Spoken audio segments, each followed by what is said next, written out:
నెక్కొండ మండల కేంద్రంలోని దళిత బంధు లబ్ధిదారుల ఆధ్వర్యంలో ర్యాలీ నిర్వహిస్తూ తహసీల్దార్ కార్యాలయం వరకు వెళ్లి పెద్ద ఎత్తున నినాదాలు చేసిన అనంతరం తహసీల్దార్ రాజ్కు కుమార్కి వినతి పత్రం ఇవ్వడం జరిగింది.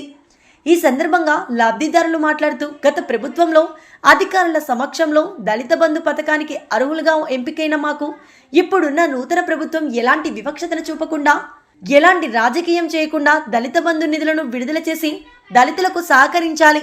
గత బీఆర్ఎస్ ప్రభుత్వం దళిత బంధు పథకం ద్వారా నెక్కొండ మండల వ్యాప్తంగా నిరుపేద కుటుంబాలకు చెందిన దళితులను సంబంధిత అధికారుల సమక్షంలో ఎంపిక చేయడం జరిగింది. అధికారుల సూచన మేరకు మా యొక్క దరఖాస్తులను ఆన్లైన్ కూడా చేయడం జరిగింది. అనంతరం మండల కేంద్రంలోని యూనియన్ బ్యాంకులో దళిత బంధు పథకానికి సంబంధించిన ప్రత్యేకమైన ఖాతా తీసుకోవడం జరిగింది.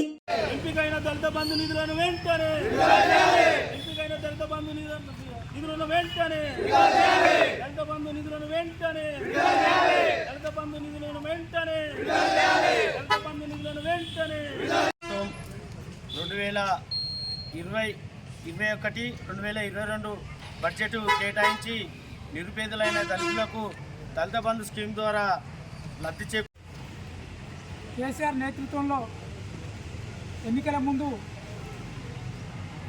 రాష్ట్ర వ్యాప్తంగా దళిత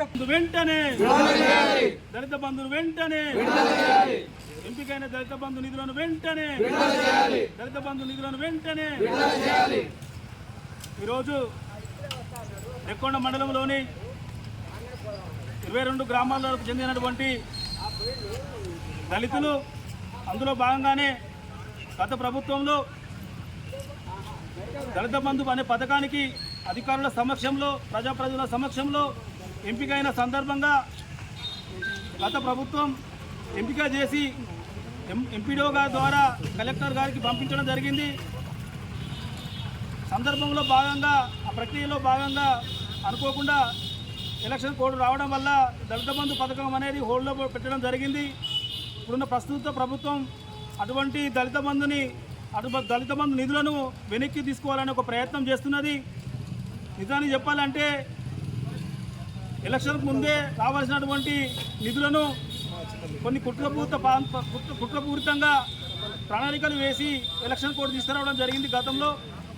ఇప్పుడు నూతనంగా ఏర్పడినటువంటి తెలంగాణ ప్రభుత్వానికి మేము ఒకటే చెప్పదలుచుకున్నాం, దళిత బంధు పథకంలో రాష్ట్ర వ్యాప్తంగా ఎంపికైనటువంటి అభాగ్యులు